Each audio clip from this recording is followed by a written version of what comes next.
Antaba otogi sori ekieni. Obwate ekieni ekiya ekarabuse lakini turigo soka. Kama unataka bwate ekieni kitayo kimwamti lakini gasokire kabwata abana bakaba chukuru. Na wewe kama mwanaume ukipata mtu anakuletea chakula usianze tu kula, muangalie ile sura ni ile tu ya kawaida ama imebadilika. Ikibadilika you postpone. Ni ile hata uende hoteli usiringie mwanamke hata kama aliachia class 3.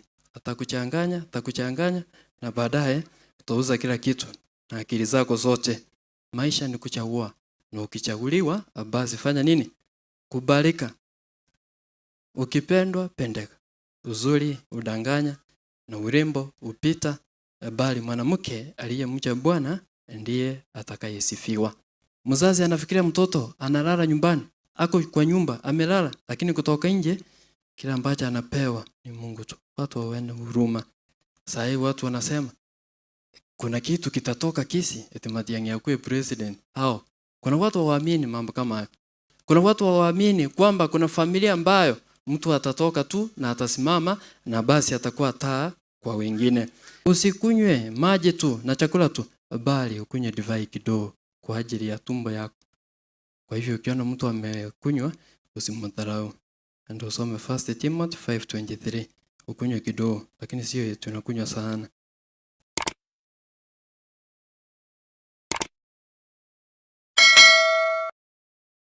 Uninyunyizie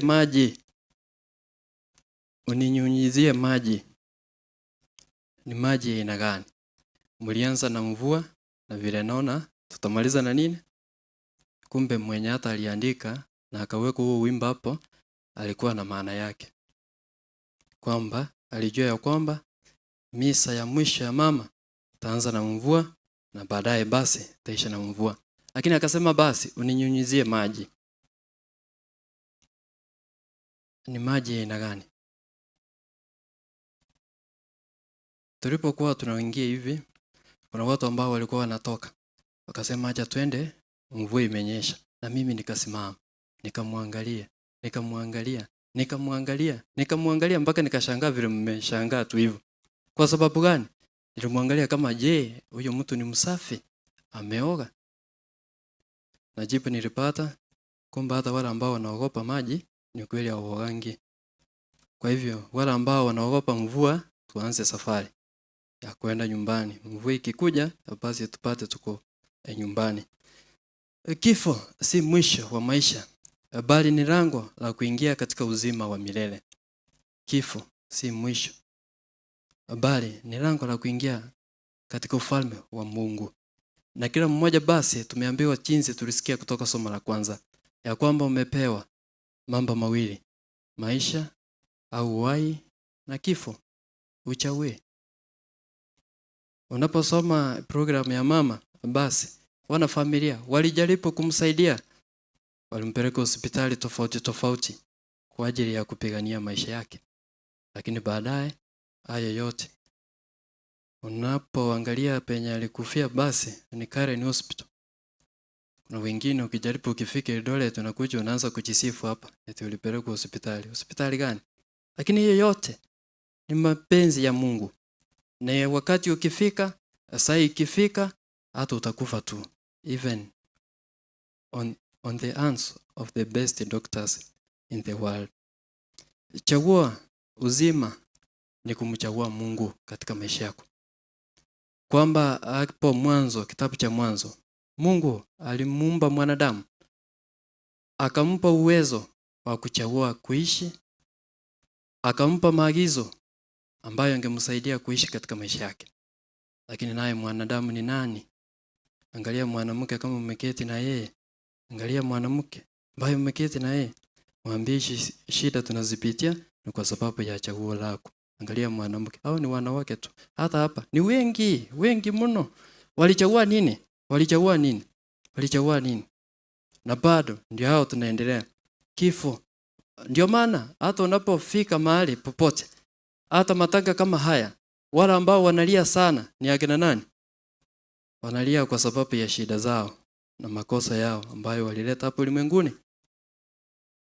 Kwa hivyo mwanamke alichagua nini? Naye mwanamume basi akamtii na akamsikiliza mwanamke. Ndio maana wanasema hakuna mkate ngumu kwa chai. Si ni kweli? Mwanaume hata ukiwa na nguvu, ukiwa umesoma, uko na doctorate, usiringie mwanamke hata kama aliachia class 3. Atakuchanganya na baadaye utauza kila kitu na akili zako zote. Musa aliwaambia Waisraeli, nimeweka mbele yenu uzima na mauti. Basi chagua uzima.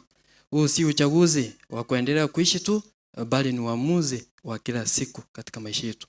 Kumpenda Mungu, kushika amri zake na kutembea katika njia zake wewe kama Mkristo. Kwa hivyo angalia mambo ambayo unayochagua katika maisha yako wewe kama Mkristo. Je, umechagua nini? Ndio maana niliwaambia siku nyingine, maisha ni kuchagua, na ukichaguliwa basi fanya nini? Kubalika. Ukipendwa, pendeka, kwa sababu kuchagua.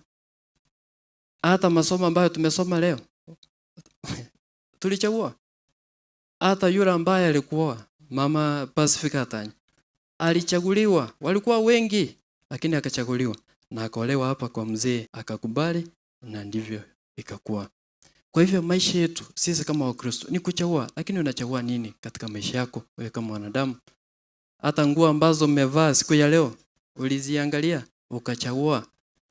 Hata yule ambaye anafanya chochote, ukiamua kufanya kitu chochote unachagua kati ya mambo mengi na vitu mingi katika maisha. Unachagua moja, na hicho ambacho unachochagua basi kinakuwa maisha yako na safari yako. Na imagine sisi sote tungekuwa wafupi. Sasa unapata wafupi. Nani angesaidia mwingine? Ni wanogo tu virangu wati. Monte vyenge. Akiwa aliko. Lazima pia tungekuwa na warifu kidogo. Imagine. Sasa wewe ni kafupi na umeolewa na mwanaume ambaye ni mfupi. Sasa mkitaka kuchuna hata avocado kutoka kwa mti, mwanamke nani atapanda juu ya mti? Triste. Lazima kusaidiana katika maisha yetu. Ulichagua nini katika maisha yako, na bado unaendelea kuchagua nini wewe kama mwanadamu?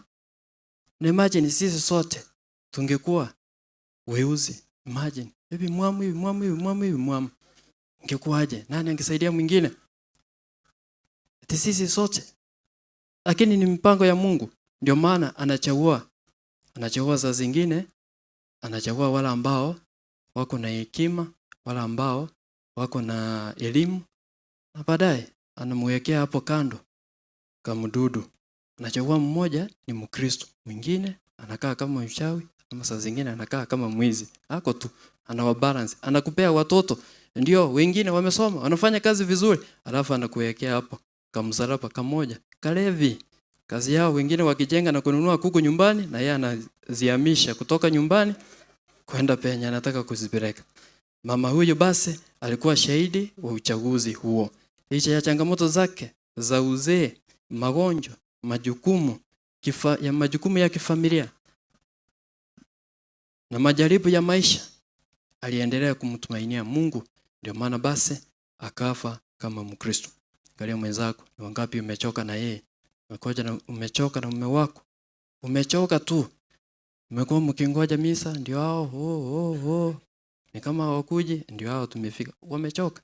Hata ukiangalia mwenzako vile ameketi hivi, amechoka, muangalie na mwambie smile tu, hata kama mambo hayaendi salama. Na smile tu. Najipa moyo. Watu wanachoka na kukata tamaa katika maisha yao. Basi unaposoma Methali 31 kuanzia mstari wa 30, nasema ya kwamba uzuri udanganya na urembo upita, bali mwanamke aliyemcha Bwana ndiye atakayesifiwa.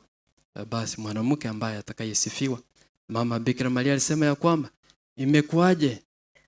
imekuaje aje iwe vile umesema, na kizazi hadi kizazi kitamsifu kwa sababu ya jina lake, na kwa sababu alifanya uamuzi, alichagua vyema katika maisha yake. Kwa hivyo dunia usifu uzuri wa nje. Antobao togisoli ekieni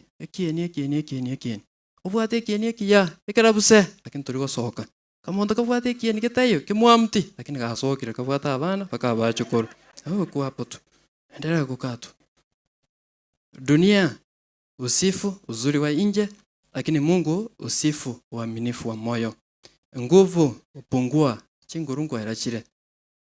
Ujana upita, uzuri ufifia. Lakini haya yote basi tunaambiwa, lakini kumcha Mungu basi hudumu milele katika maisha yetu. Zaburi ya leo imekuwa jibu la somo la kwanza. Anayemchagua Mungu hugundua kwamba Mungu naye anamchagua. Ndio maana mama akaitikia katika safari ya mwanadamu.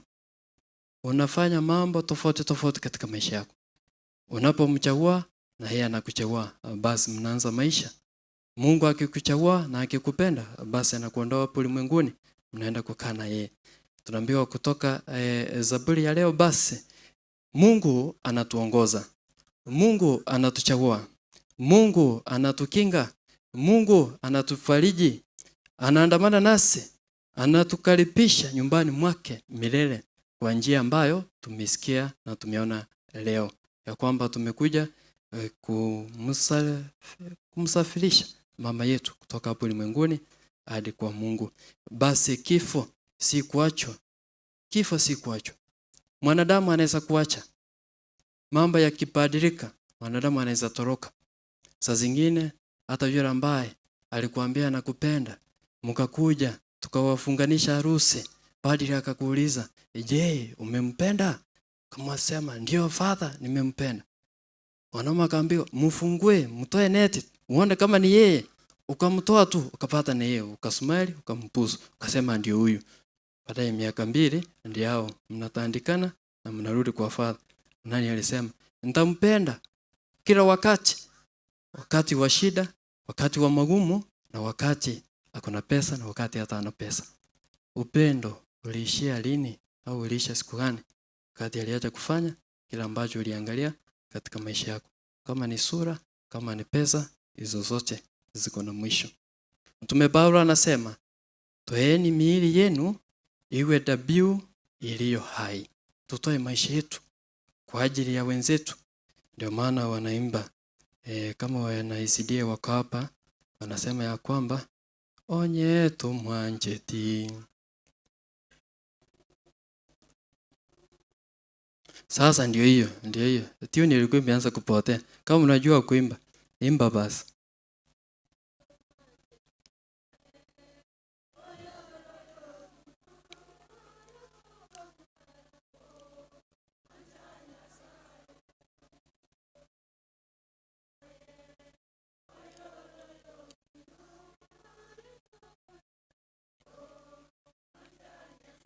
Sasa muangalie, unaona anaweza pendeka na hiyo sura vile iko hivyo tu.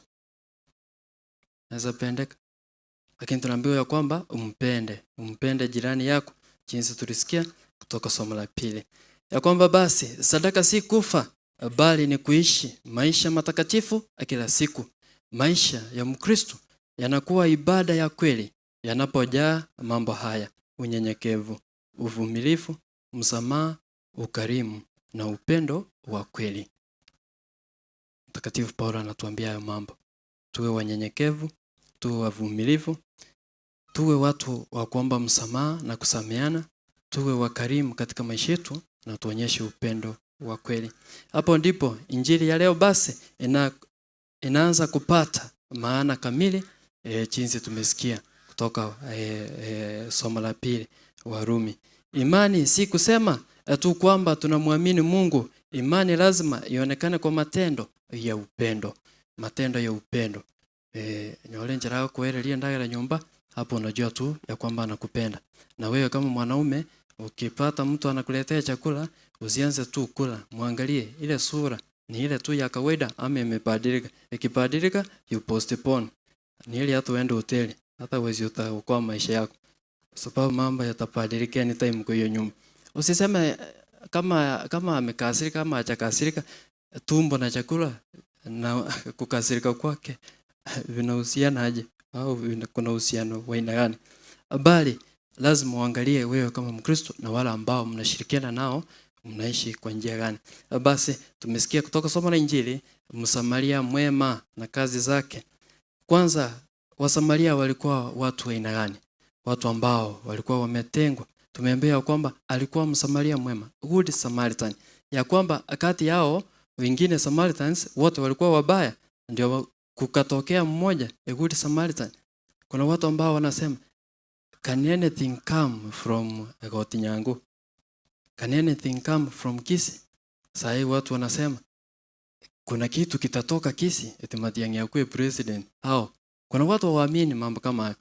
Kuna watu waamini kwamba kuna familia ambayo mtu atatoka tu na atasimama na basi atakuwa taa kwa wengine. Wasamaria walikuwa watu wa aina hiyo. Walichukuliwa kuwa watu wasio na dini safi kutokana na kuchanganyika na mataifa mengine na tofauti za ibada katika maisha yao. Kwa hivyo Yesu Kristo akachagua kuonyesha na kufundisha kuhusu upendo wa kweli. Upendo wa kweli hauchagui watu, unachagua sifa na tabia za watu. Ukiongozwa na sura na pesa, jua ya kwamba mauti yanakaribia. Hata ukioa usiangalie sura. Angalia yule ambaye atakulea, atakusaidia kulea watoto. Ukitaka kuolewa, usiangalie nyumba. Hizo nyumba kuna zingine hata hakuna amani. Ishi penye unapenda kuishi. Naomba Mungu akusaidie uishi kwa upendo na amani. Mtu aliyevamiwa na wanyang'anyi basi anawakilisha mwanadamu katika maisha yetu. Maisha yetu yanapata majeraha wakati watu wanakuwa wagonjwa, wakati watu wanatusiwa katika maisha yao. Na hayo basi wanapata magonjwa ya tofauti tofauti. Sisi sote hujeruhiwa na dhambi, magonjwa, uzee, huzuni. Kama saa familia wako na huzuni na matatizo ya maisha ambayo tunapata kutokana na umaskini na unyonge na udhaifu wetu. Hatimaye kila mmoja wetu atafika mahali ambapo atahitaji msaada wa Mungu na wa wengine. Hakuna yule ambaye utasema ya kwamba wewe uko na nguvu, wewe uko na elimu, wewe uko na pesa. Kuna wakati utahitaji msaada wa watu wengine. Wale ambao wanapewa daraja ya upadre au shemasi, kuna mahali wanasema kwa msaada wa Mungu nataka. Kwa hivyo ni kwa msaada wa Mungu sisi sote tunaishi na tunaendelea kuishi. Kwa hivyo jinsi huyo mtu wako hivyo, kuna siku utamhitaji. Hata akue mchawi utamhitaji. Hata akue mwizi kuna siku utamhitaji. Hata akue maskini kuna siku utamhitaji. Sasa na imagine sisi sote tungekuwa maskini, nani angesaidia mwingine? Sisi sote tungekuwa matajiri, je, matajiri wangekuwa hapa kwa matanga? Sisi sote tungekuwa Wakristo, basi nani angewasomea misa? Sisi sote tungekuwa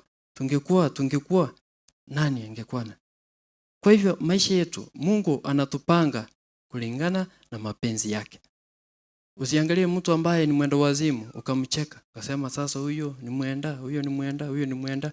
Yeye na wewe ni kitu kimoja. The degree of madness ndio iko tofauti. Yako imeenda shule kidogo na yake iko huko. Kuhani alimuona mtu huyo lakini akapita. Huyo alikuwa mtu wa kwanza.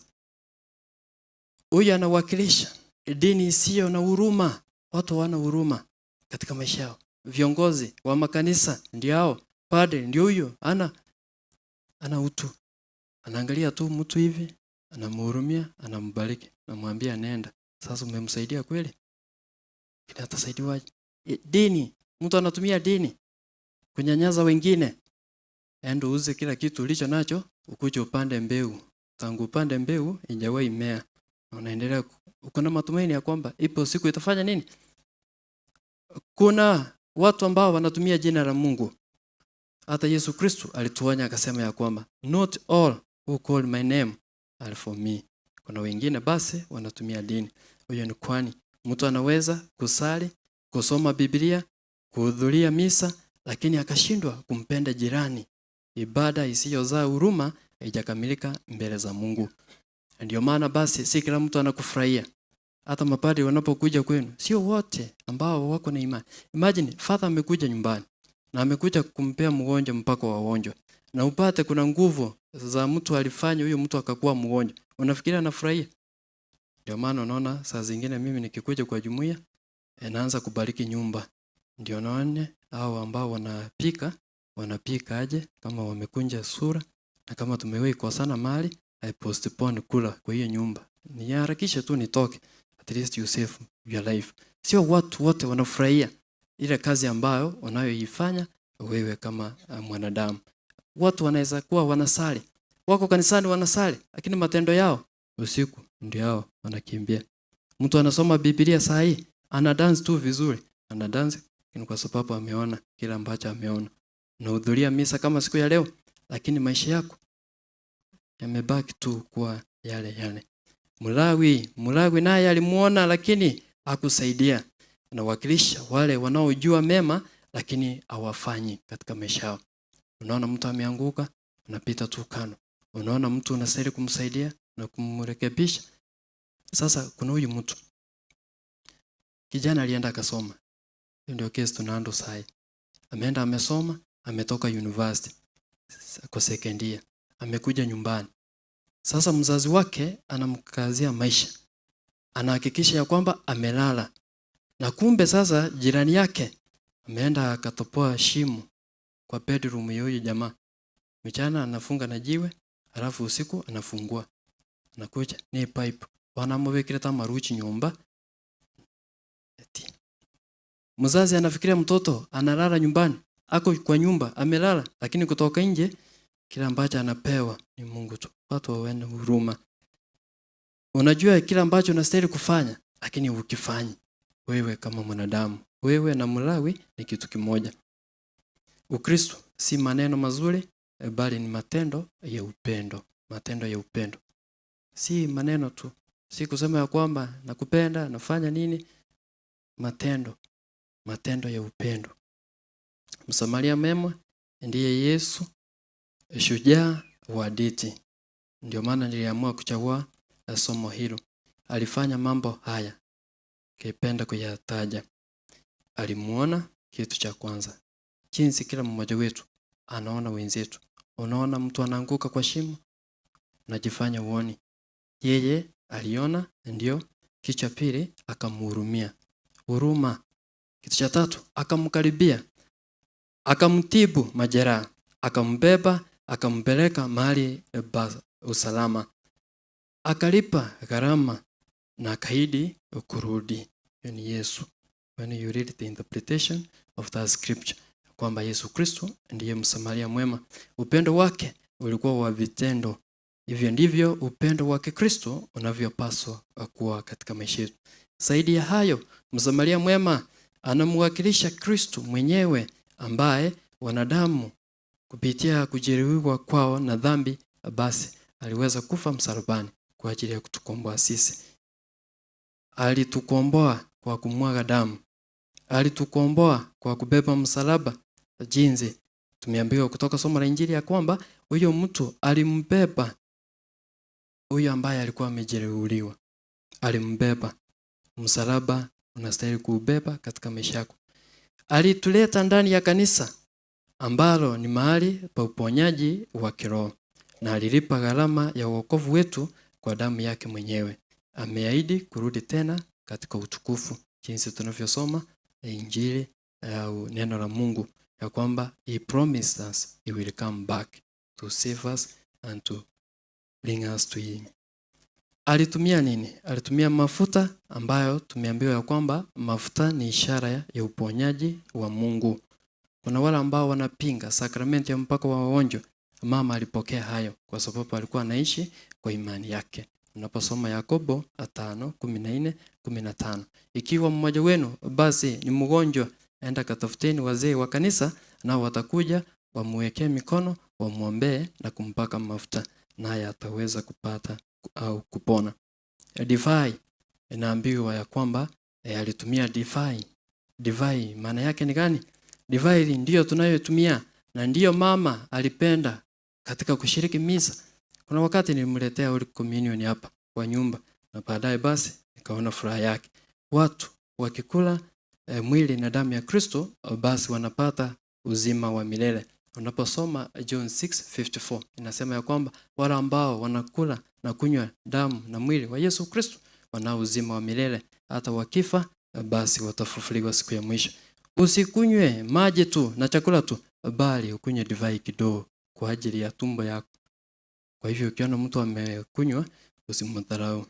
Ndio usome 1 Timothy 5:23. Ukunywe kidogo, lakini sio tunakunywa sana. Kunywa na uangalie, ukuwe na macho ya kuangalia. Na kunywa ambako unajisahau.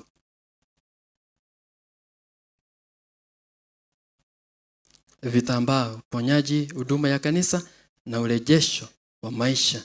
Unaposoma Isaya 11:61 mstari wa kwanza, inasema ya kwamba nimetumwa na Mwenyezi Mungu nikuje kutangazia maskini habari njema ya wokovu, kufunguliwa wale ambao wamefungiwa na kukomboa wale ambao wamepotea. Basi mbele za Mungu sisi si mali zetu, si vyeo vyetu wala umaarufu wetu unaotufuata. Kuna kitu ambacho kitatufuata katika maisha yetu, lakini kile ambacho kitatufuata ni matendo ya huruma, ni sala, ni ukarimu, ni msamaha na huduma kwa wengine. Basi tumeitwa siku ya leo tuweze kuishi, si kuishi tu, bali kuishi upora wa maisha ambayo ni muhimu kwa huduma kwa wengine. Tunaposoma Sirach 16:1-4. Kwa hivyo safari ya dunia ya mama yetu imefika mwisho. Ikiwa alimchagua Mungu, akatembea na mchungaji mwema katika maisha yake, akaishi kwa upendo na huduma na akamcha Bwana kuliko kutafuta sifa za dunia, basi tuweza kushikilia kwamba Mwenyezi Mungu ambaye ni mchungaji mwema ameamua kutembea naye.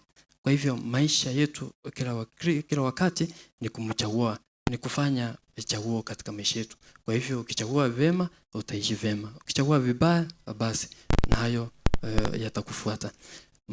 Kuna mtu ambaye 1971 anaitwa Bruce Lee aliweza sema ya kwamba watu wengi wanatamani katika maisha yao wakuwe successful, washinde. Unataka tu kuwe na familia, watoto wako wasome, wapite, wafaulu. Everyone wishes success. Lakini hakuna yule ambaye anatafakari kuhusu failure. Hakuna yule ambaye angalia jinsi watu wanaishi. Mtu anakataa kula chakula kwa sababu anaona akikula atakufa. Watu wanakataa kupanda gari kwa sababu amesikia ya kwamba ukipanda gari watu wanapata accident wanakufa. Watu wanakataa kushirikiana na wengine kwa sababu wamejenga nyumba nzuri na kitembea kwake na kuweka nje kwa sababu anajua ukiingia kwa nyumba basi ndio hayo. Watu wanaogopa. Ndio maana mtu akiwa mgonjwa anapelekwa hospitali. Unapelekwa hospitali ili uweze kupata uponyaji. Hakuna yule ambaye anapeleka mwenzake hospitali kwa ajili ya kifo. Lakini tunaogopa kifo. Na kifo basi kipo. Ndio Bruce Lee akasema ya kwamba when you face and you accept the art of death, you liberate yourself from death. You liberate yourself. Tungekuwa tunafikiria na mambo ya kifo, is the first sign to conquer death. Angalia maskini na tajiri wanapokufa, ni nani anakasirika sana? Nani anakasirika sana? Hata ukiangalia tu kwa kufa, nani amechoka? Unajua kuna yule amelala na kuna yule ambaye amefanya nini?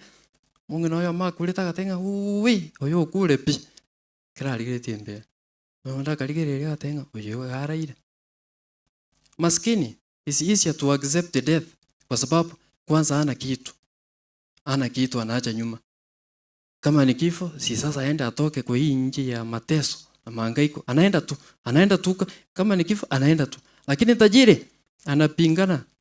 Anajaribu. Sasa anaenda niache wapi? Uone nimejenga nyumba sijalala hata wiki moja. Niende wapi? Sasa at the end of the day anakufa kama amefanya nini? Akasirika.